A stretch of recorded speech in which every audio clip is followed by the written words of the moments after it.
In the last lecture, we have discussed about how to design the digital filter by using analog filter by using a different transformation techniques. That is, one is bilinear transformation technique, another one is a Nazi-Z transformation, and another one is we discussed about impulse invariant technique, right? And along with that, we also discussed about analog low pass filter, that is Butterworth filter, how to design the Butterworth filter, and what are all the important specification we need to use in order to design the Butterworth filter low, right? So that is, if I want to design a Butterworth filter means first we need to find out what is the order of the filter, and along with that what is the cutoff frequency. Then once we find out order of the filter and cutoff frequency, we need to find out what is the transfer function of a given system, right? So today we'll try to discuss about the next filter, that is next IIR filter, that is Chebyshev filter. So Chebyshev filter, so this is the Butterworth filter is all pole system, all pole filter, and this Chebyshev filter is, it consists both poles and zeros. And in case of Butterworth filter, the poles are placed on circle, but in case of Chebyshev filter, we have tried to place the roots on elliptical. And see here, in a Chebyshev filter, so we have a response like this. In case of a Butterworth filter, how we have both pass band and the stop band will be a monotonic response. But in case of here, what we have a ripple in pass band, and the stop band is, it consists monotonic response. In a pass band we have ripple, and in a stop band we have monotonic response. So this is called as type 1 Chebyshev filter, type 1 low pass Chebyshev filter. So, and again, in case of band pass filter, what we are consider, that is omega, in place of omega p we are considered as a omega c, right? Have you remembered it? That is, omega p is nothing but omega c in case of that. But in case of here, so in place of omega c we are considered omega p. Again, this represent pass band attenuation, this is stop band attenuation, this is pass band frequency, this is stop band frequency. And why we call it as a equi-ripple means it tries to produce a ripple, means oscillations, that is equal minimum and maximum here. See here, if I have a minimum at this place, I have this maximum, and again second one minimum, this is second one maximum. So hence the name is equal ripple, or we can also call it as equi-ripple system, this one. And this is type 1 Chebyshev low pass filter. So we have another one type of a Chebyshev low pass filter, that is type 2 Chebyshev low pass filter. So how the response will look like, which is opposite to type 1, means we have a monotonic response in a pass band, and we have a ripple in stop band, ripple response in stop band, that is called type 2 Chebyshev filter. Almost will prefer the type 1 Chebyshev low pass filter. We won't go with the type 2 Chebyshev low pass filter. And the next one, in case of Butterworth filter, we have discussed about transfer function also, right? Here also we have a transfer function, that is magnitude response of a filter, Chebyshev filter. We can written as magnitude of HA of j omega, which is equal to, A is a constant again, which is divided by square root of 1 plus epsilon square Cn square of omega divided by omega p.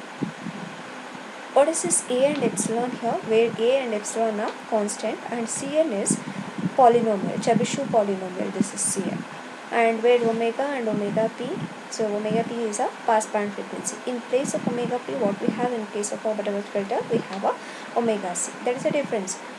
Then how to find out this Chebyshev polynomial then? So Cn of x, we can represent a Chebyshev polynomial. It can be defined as cos of n minus cos inverse of x, where x, which is less than 1, means from here to here, which is less than 1, right? From here to here, whatever the response we are getting here, that is represented by cos of n into cos inverse of x. Suppose if x value is greater than 1, then what is the response we'll get? We'll get a monotonic response. So this term gives ripple response, and this term oscillatory response, and this term gives monotonic response here. So cos term gives a oscillatory response, cos hyperbolic gives a monotonic response. And let's see how to find out the polynomial of a Chebyshev here. So the first one, if we take n value as a 0, so how to find out this C0 of x. If n is 0 means this whole term becomes 0. So the cos 0 value is 1 now. Then if increase the n value as a 1 now, if I take n value as a 1, so this becomes 1 now. So cos of cos inverse x means cos inverse x gets cancelled, the remaining one will be a x. Then again I'll try to increase the n value as a 2 now. So 2 means, so I try to assume cos inverse of x as a theta. So n value is a 2, substitute here. If I take n value as a 2, cos inverse of x is nothing but theta. So it becomes cos 2 theta. So we know that what is a cos 2 theta formula, that is 2 cos square theta minus 1. Cos theta is nothing but, which is x. So 2x square minus 1, C2 of x. And if I further increase the n value as a 3, we'll get cos 3 theta. The cos 3 theta formula is 4 cos cube theta minus 3 cos theta, which can be written as 4x cube minus 3x. Right? So further if I increase the n value, what happens if I increase n value as a 4, and again what I need to do, I need to use a trigonometry again. So it is bit complicated. So in order to avoid that, we can rewrite this one as, we are assuming theta which is equal to cos inverse of x, and cos n theta we are assuming it as cos n theta plus cos of n minus 2 of theta. So it is in the form of cos of a plus b into cos of a plus b plus cos of a minus b. So if I try to use that formula, we'll get 2 into cos of a plus b into cos of a minus b. If I use cos of a plus b here, so cos of a plus b means cos n theta plus b is cos n theta, 2 n theta minus 2 theta. Is it correct? Which is divided by 2 means I will get 1 as a cos theta.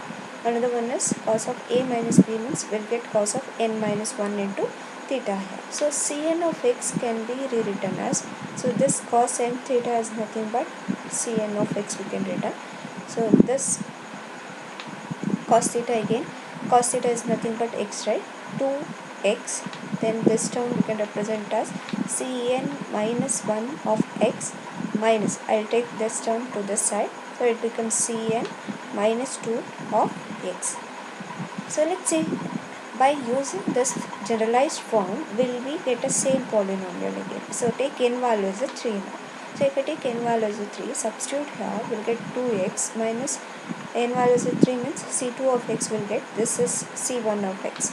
Is it correct? We know that what is C2 of x. C2 of x is 2x square minus 1 minus C1 of x value is x here. So if I substitute over there here, we'll get 2 into 2x into 2x square will get 4x cube minus 2x minus x will get 3x. So again we'll get the same form, right? So 4x cube minus 3x. If I take n value as a 4 now, if I take n value as a 4, it becomes C4 of x, right? So which is equal to 2x C3 of x minus C2 of x. So 2x C3 of x is 4x cube minus 3x minus 2x square minus 1. So next, if I simplify this one, we'll get 8 into x power 4 minus 6x square minus 2x square will get minus 8x square, minus into minus plus 1 will get. This is a fourth order polynomial.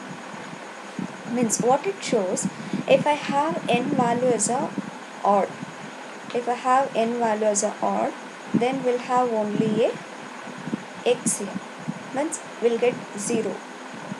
If I have n value as a even means, see here, if n value is a 2, if I take, what will get, either will get a minus 1 or will get a plus 1. So if n value is odd means it becomes 0. If n value is even means the x value, this polynomial value may be a plus or minus 1. Then next, how to represent this polynomial? So means the range must be within a range of plus or minus 1 now. So see here, for n value is 0. For n value is 0, what we have plus 1. So I taken a graph and I have chosen this is plus 1, this is plus 1, this is minus 1, this is minus 1. So if n value is 0, how will get a response? So either it can vary from 0 plus 1 to minus 1. So this is plus 1, right? So if n value is 0, we are getting plus 1. It's obvious. So this represents a C now. Then C1 is we are getting a x. X means if I vary the value from 0 to 1, x means either it may be even or odd, right? So it ranges from -1 to +1. See here, -1 to +1. So this shows our C1. Then C2 is 2x square minus 1 we have. Is it correct? C2 is 2x square minus 1. So 2x square minus 1 means again the value which is started at -1 and that must be ended at +1. So it must be passes through +1. So this is C2. Then again C3 is nothing but 4x cube minus 3x, right? 4x cube means again which is odd, right? Odd means it must passes through the 0 again. So it started at -1 and goes to +1. Again it passes through the 0 and again it comes back to the -1 and it goes to the +1. So this is C3 now. Then next take n value as a 4. 4 means we will get 8x power 4 means again the value is +1. It should be ended at +1. So it should be started at +1 and again it comes to the -1, goes to +1, -1, +1. It should go back to the +1. So this is the nature of polynomial of Chebyshev filter. So it is in the within the range of plus or minus 1. So if it's go further, which is less than -1 or greater than -1 plus 1, then the response will be monotonic response. So this represent a cos hyperbolic function. See here, it gives a oscillatory nature. Then the next one, how we can represent this one, the transfer function, that is h of j omega, which is equal to a divided by 1 plus epsilon square cn square of omega divided by omega b whole power of, means what is the range of this one now? H of j omega, magnitude of h of j omega, which is greater than or equal to 1 divided by root of 1 plus epsilon square and 1 plus epsilon square, and it must be lesser than or equal to 1. This is the range now. Instead of a, we are consider it as a 1. The constant value of a we are consider it as a. Means the omega which is ranges from 0 to omega. Then let's see the characteristics of Chebyshev filter then. So if I take n value as a 1, so how many, if n is 1 means n is a odd, right? Odd value means it should be a 1. So 1 means the response will be started at 1 now. So this is a response of n which is equal to 1. There is no maxima and minima for this. And take n value as a 2 now. So n value as 2 means it should have even, right? Even means it must be started at 1 divided by root of 1 plus epsilon square. So it must be started like this. 1 minimum, 1 maximum. So next, if I increase further n value as a 3, then 3 means again it should be started at 1, right? 1 and again how many deeps and peaks must be present here? There are 3. That is the number of minima and maxima of passband must be equal to order of the filter. And again if I further increase the n value as a 4, 4 means which is even, again it must be started at this point. 1, 2, 3, 4. See here, again in case of here also as a n increases, the response will be the stop band response which is more near to the ideal filter response. And see here how many maxima and minima are present here. For n which is equal to 1, we should have only one maxima and one maxima here. And how many minima and maximas are present for n which is equal to 2? 2 for only 2 maxima and minimas are present. So this is 2, right? If it's 1, there is only one maxima. If it's 2, there is one maxima, one minima. If it's 3, one maxima. 3 means which is odd, right? Which is started at 1, 1, 2, 3. So there are 3 peaks and deeps are present for n which is equal to 3. If n which is equal to 4, which is started at this point, 1, 2, 3, 4. So the number of maxima and minima in the passband must be equal to the order of the filter. So it is clear now. This is a characteristics of a Chebyshev filter. As n increases, the response will be more near to the ideal filter response. For n which is equal to even, the response must be started at 1 divided by root of 1 plus epsilon square. If n is odd, then the response must be started at 1. Let's see the next one. So how to find out the poles in case of Chebyshev filter? So in case of Chebyshev filter, in order to find out a pole, we have our expression for n which is equal to 1. For example, this is a transfer function in our example. This is a denominator 1, that is s plus omega p into c naught. Suppose if I take n values are odd now, this one is a generalized one.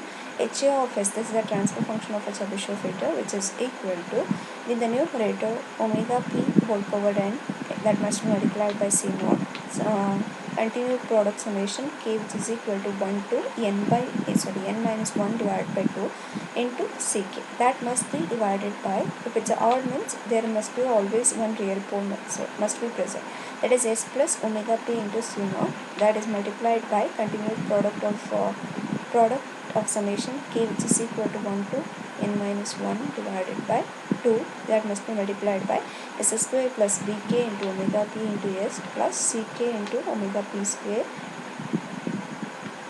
And suppose if I take n values are even, then what should be the generalized formula? HA of s, which is equal to omega p power n, and again the continued product k, which is equal to 1 to n by 2 into ck.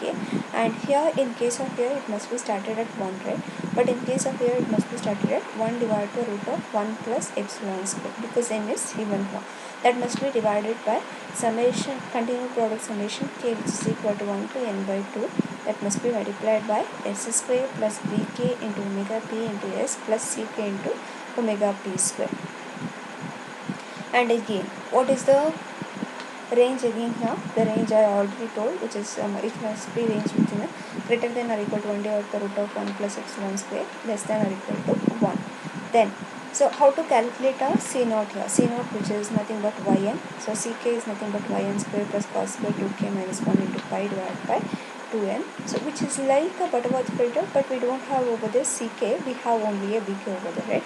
So bk can be calculated in a Butterworth filter by using 2 into sine of 2k minus 1 into pi divided by 2n. The only the difference in Chebyshev is you need to multiply it by yn. So what is yn here? Yn, which is equal to 1 by 2 multiplied by root of 1 plus epsilon 1 divided by epsilon square plus 1 by epsilon whole power 1 by n minus square root of 1 plus 1 by epsilon square plus 1 by epsilon whole power 1 minus 1 by n. So that whole multiplied by 1 by 2. So this is y of n. So let's see the one example. Take n values of 4 and epsilon values of 0.8. So let's see, try to find out the transfer function for this.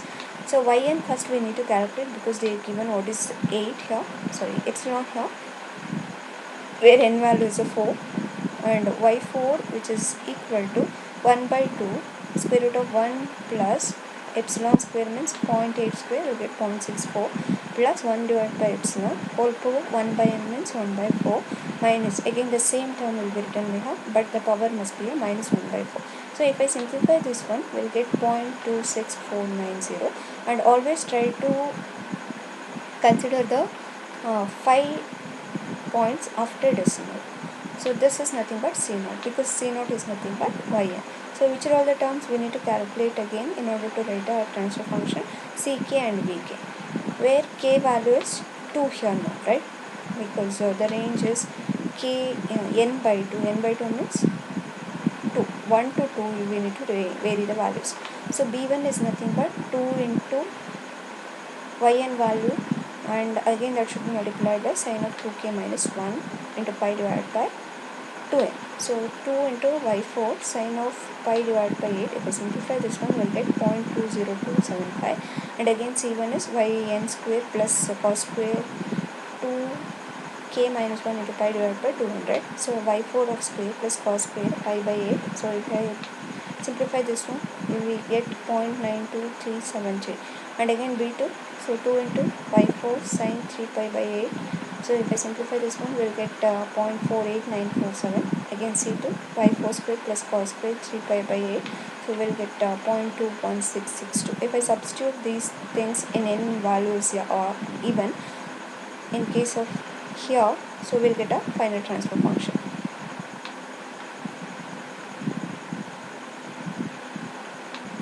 Try that one. Try to find out a final transfer function for this exam. Then next, how to find out a n and epsilon. So in order to design a Chebyshev filter, the main factors are order of the filter and constant of epsilon. So in order to find out the n and epsilon, see here one. So in place of here what we have in the last session, so it must be 1 divided by root of 1 plus epsilon square, right? So 1 divided by root of 1 plus epsilon square, that must be equal to delta p.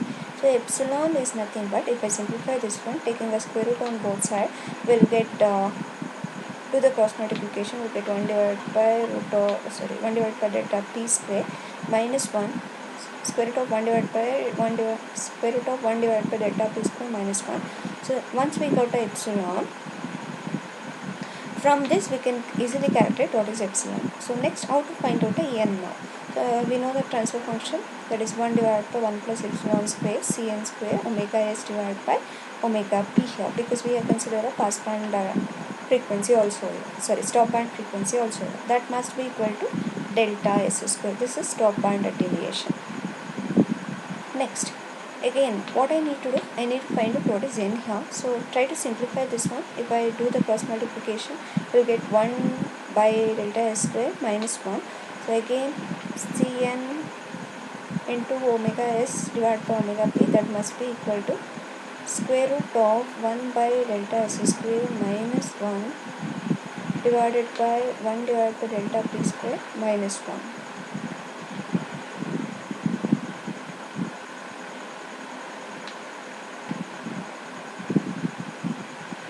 Means we know that what is epsilon here, right? So epsilon is square root of, here we have epsilon square. If I take epsilon square for this, we'll get 1 divided by delta p square minus 1, right? So if I divide that one, we'll get this one, and take a square root cn square we have, take a square root on both sides, we'll get square root of 1 divided by delta s square minus 1 divided by 1 divided by delta p square minus 1. So next, we know that what is Cn, right? Cn means we are trying to find out the ripple, that is oscillation, monotonic response, that is cos hyperbolic into n cos inverse hyperbolic omega s divided by omega p. So that is equal to square root of 1 divided by delta s square minus 1 divided by 1 divided by delta p square minus 1. So if I take this term to this side, we get cos inverse of this term, where because I need to find out what is n here, that is divided by cos inverse of omega s divided by omega p. If I compare with the Butterworth filter, the difference is numerator, this term and this term is same. The difference is, instead of cos inverse hyperbolic, what we have in case of a Butterworth filter, we have a log, and that must be divided by 2, and here also we should have a log in case of Butterworth filter. But in case of Chebyshev, what we have inverse cos hyperbolic. So this is a formula in order to find out the order of the Chebyshev filter. And problem based on Butterworth filter and Chebyshev filter, we'll discuss it in the next lecture. Thank you.